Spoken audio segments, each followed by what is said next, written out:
Welcome to another edition of the Generation to Generation podcast. I'm Lonnie Goldsmith from Jewfolk Inc., joined as always by Chris Kellogg from Shalom. Chris, how are you? I'm great. How are you, Lonnie? I'm doing wonderful. We are joined today by Kathy Woods. Kathy is the Manager of Driver Assessment and Training and a Certified Driver Rehabilitation Specialist for Courage Kenny Rehabilitation Center, which is part of Allina Health. Did I get it all right? Yes, you did. Thank you. Fantastic. So thank you for joining us, Kathy. The topic we're tackling today is one that can be, I think, a little bit touchy for a lot of people who have parents who are aging, and that is, have you had the driving conversation yet? As in, when should I not allow you to have the keys to your own car anymore? And as somebody who does this type of assessment work, what are the kinds of conversations that you're having with either the older people who still think they should be able to drive and maybe their children or other caregivers that are helping navigate this very touchy topic? Yeah. So we field the question often from children who will call us and say, I don't know if my parents should be driving anymore or not, or they have that question of safety, or the loved one feels like they're still safe for driving. And so people will come to us to say, from an outside perspective, how do you think they're doing for their driving safety? So what does a driver assessment look like, I guess, for starters? Yeah, so the experience is they come to us for a 3-hour appointment, which sounds long, but it is very comprehensive and thorough. And the first beginning portion is a conversation, so we understand better what brings them in. What is their health history? What is their goal for driving? Are they driving right near home? Do they have a cabin up north? Do they winter down south? So we want to understand what their goal is for maintaining driving. Understanding what medications they're taking and background information like that. What are their independent living skills? And then we do testing in the clinic to look at their vision, thinking, and physical skills. Those main skills that we use to drive, we want to understand what are their strengths or perhaps challenges before we go behind the wheel with them. After that, they get to go in the car with us. They drive us around town. Lucky you. It's very vital part of what we do is that we get to see them actually on the road, behind the wheel, seeing how they apply the rules of the road, defensive driving practices. If they're not doing something up to par, maybe not checking a blind spot before a lane change, we'll give them feedback and see how they do at improving that. And then at the end of the appointment, we put all that information together and identify, is it okay to continue driving? Is it driving with restrictions? Can we do driving lessons to try and remediate some of the behaviors? Or is now the right time for them to stop driving? So will you come up with a plan sometimes that maybe addresses, here's your weaknesses here, so maybe let's think about doing this? Yeah, so if clinically we test and we notice that their vision for seeing at night may not be so strong, but the other skill set looks strong, and we think they have the ability to follow a restriction, we might say, yeah, Chris, it's okay to keep driving, but stick to daytime only, which in Minnesota obviously changes what we do with driving in the summer versus in the winter. It gets dark at 5 o'clock these days. Or earlier. So when you do the assessment, what's the difference between sort of the road test you do here, call it a road test, but the ride along that you do with the person who comes through versus something that may happen via the state through the Department of Public Safety or Motor Vehicle System? Yeah, so with the state, it tends to be just a road test without the clinical testing. So the clinical testing really helps us to understand why things may be challenging behind the wheel. And that will also help us understand if there is a possibility for restricted driving. With the state's road test, it tends to be pass or fail. So that helps us to understand if there is that gray area for continued driving. So what's the significance of the results that you have? Is it legal? How do people usually end up using that? Yeah, thanks for asking the question. So ultimately it is a recommendation, very strong recommendation. Yeah. We don't have the legal authority to issue nor revoke a license. The information is here as part of our program and is part of their electronic health record. So if the outcome is no driving, we request that a physician would forward that recommendation on to the state. But it is ultimately a recommendation. I think kind of looping back to one of your other questions about what's different between us and the state, we also work with people who might have had a stroke that impacted one side of the body or the other. So if their right side was paralyzed by the stroke and they want to know if they can get back to driving, we have adaptive equipment in our vehicle that we can have them try and see if they can return to driving using the adaptive equipment. So that's another avenue that we offer to people. And the adaptive equipment are items that would be able to be acquired by the person who suffered the stroke to set their car up? Yeah, so a process would be that they would go through an assessment, and then if they show potential to drive, they would do lessons with us and then pass the state's road test using, for example, where I said with the stroke, with a person who has no longer use of their right side, might be a left foot gas pedal. For others, it might be hand controls. After they pass that state road test, then we would recommend the equipment to be installed in their personal vehicle. It's amazing the things that are possible. So just suffering a stroke like that wouldn't necessarily mean you're no longer able to drive necessarily. Not necessarily, yeah. There's a potential we can evaluate that feasibility to continue driving, or when the outcome is no driving, we want to talk to people about how they're going to stay mobile in the community, how they're going to stay active, getting to those important places to them. And so if the outcome is no driving, we like to provide them with a list of alternative transportation that we know about for their county, or lists of perhaps grocery delivery, medicine delivery, services that will come to the home to help keep them engaged. I'd imagine it's got to be if the determination is no driving, it's got to be a pretty emotional, difficult conversation that takes place with the family. Yeah, so we talk to the client and generally like a family member or friend to be there an extra set of ears to hear the information and ask important questions. But I think what we really try to do is to provide that information in a very compassionate but honest manner, because that information is very important, but it's also a huge life change for that person. So we want to be very respectful as we deliver that news. So I imagine you often get called in as sort of that independent third party. So the family has a discussion. Parent says, I'm still driving. I can drive. Doctor said I could drive even. And so you become a resource for the family to say, well, here's an independent party who can make an assessment. Correct. It can be the family, or you mentioned the physician too. Yeah. Sometimes people will go to the physician and say, what do you think? Can I still drive? And the physician will refer the individual to us because the physician isn't able to go behind the wheel. Right. To see if they should still be driving or not. I know I've read in much of the literature that this is not physicians' favorite things. They don't want to be asked by the kids, can my father drive or whatever, because they don't get to spend very much time with their patients anymore. And so it really is more appropriate to send it to a specialist like you. Yeah. So how did you become an expert in this field?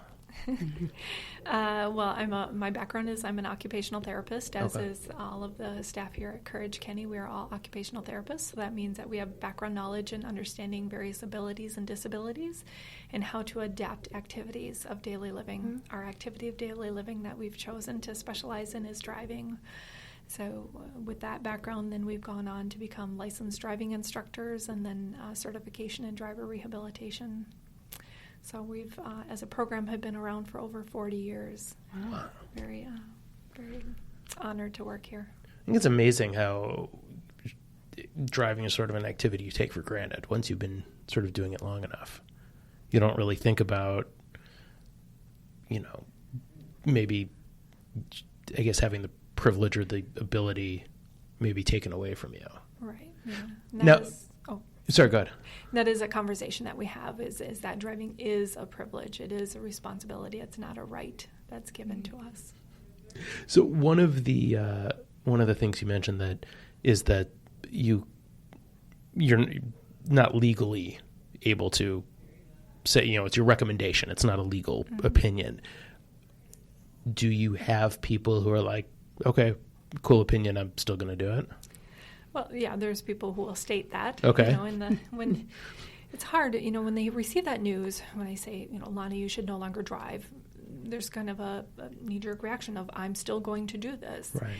And sometimes it's in that moment, and so it's counseling them that, this is for your safety, the safety of the community. While I can't legally revoke your license, this is also still a documented professional experience that you have had, and there could be liability that if you continue to drive and you're in a collision, your fault or not your fault, the outcome was still thoroughly vetted and information given to you that your risk for driving was quite high and that we indicated you shouldn't be driving. So now, I'm younger, obviously, than most of your clients, or certainly the subjects we're talking about.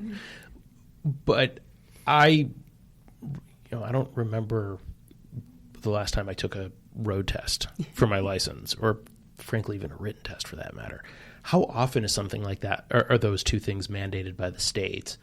And how do the results of those, or I should say, do the results of those maybe play into a family's decision to come see you as opposed to seeing you and then having like a road test from the state? Does it sort of work in reverse that way? It's not terribly common with our senior population that there will also be state involvement, where the state has required that they must take the road test and the written test, the knowledge test. It does happen, but it's not very, very frequent. Okay. So it might be more that they've come down our avenue, pun intended there, for a driver assessment without the state's involvement first. But it is. But kind of linking back to something you said earlier, we do work with people of a variety of ages, age 15 and older, for a whole host of reasons that we get to see people. Well, and I think one of the key takeaway messages here is that it isn't necessarily an all or nothing thing. And I think that's the biggest fear in terms of the aging parent. And it's, on the flip side, it's usually the sense of the adult child, Mom can't drive anymore, period. And now we've got to convince her not to. And I think what happens when they come here and you work with them is, let's see what you can and can't do, and we'll work from there. So I think that's an important message. Yeah, I do like one of the things you said earlier, Kathy, is that there is that gray area that the state doesn't have when you're doing the assessment. You either pass the test or you fail the test, but there is no in between. And with the assessments you do, there is an in between. There are restrictions that could be put in place if you felt that they shouldn't be driving at night, but during the day is okay, or there are certain conditions that maybe they shouldn't be behind the wheel in. Correct. Yeah. But that you do still have that possibility. But you mentioned that depending on the county they live in, there are ways to be able to get around should they need to. So it doesn't necessarily all fall on the adult children to completely, rearrange their schedules. If they work, that it's hard to be that sort of, the driver, for the parent while you're also trying to do your own job and run your own household. If that's, depending on the ages, that's what you have to do. So what are some ways that that there are some? What are some other resources that are available for people who aren't able to drive anymore? Yeah, so even as you're looking to start that transition, a lot of our seniors are wise, and they start restricting their own driving. They say, I no longer drive at night, or I'm no longer comfortable driving into the downtown Twin City metro area. And so I think as a child, it's important to listen to your parent and say, okay, how can I support, or what resources, and to begin practice using some of the alternative transportation options that we have. Is it that we work with them on learning how to use Uber and Lyft, which gives us kind of that immediacy of an ask and it is there, versus some of the other systems that you need to plan more ahead and book appointments X amount of days in advance, or that some are more restricted to medical appointments and whatnot. So I think as a child, as we're working with our aging parent who is looking at either starting to restrict or retire from driving, it's prioritizing what are the needs. They need to get to their medical appointments. They need to get to the grocery store and their medicines. So tackling those first, and then going to the high priority high value places that they want to get to. Is it their place of worship? Is it their card club? Is it visiting so-and-so? And then addressing those, and then just kind of going down the line. And instead of trying to look at everything that your loved one does, it's prioritizing them and figuring out. It's also maybe looking to, if the neighbor's already going there, asking them to pick them up. If it's a coffee club that they go to on Thursday mornings, who else is going to the coffee club that happens to drive right by? So sometimes it's picking that, low-hanging fruit. Yeah. And so sometimes it's the high priority, high value, and then sometimes it's picking the low-hanging fruit and getting those tackled first. Well, and I think it's also important for the adult children to remember that driving your parent is an opportunity to spend some time together. I remember when my kids were little, you loved taking your teenager to something because it was captured time in the car where things just came up. And it's kind of the reverse in the sense of it's time to spend with your parents, so relax and enjoy it. That's actually it's good for the child, but it's also good for the parent to know. In my years of doing this, it's one of my biggest wishes is that the individual who needs a ride, I feel like I see a lot of those people would be the first in line to help one of us out, getting us someplace that we need to get to. But for them to either ask for that help or be willing to accept that help is really hard.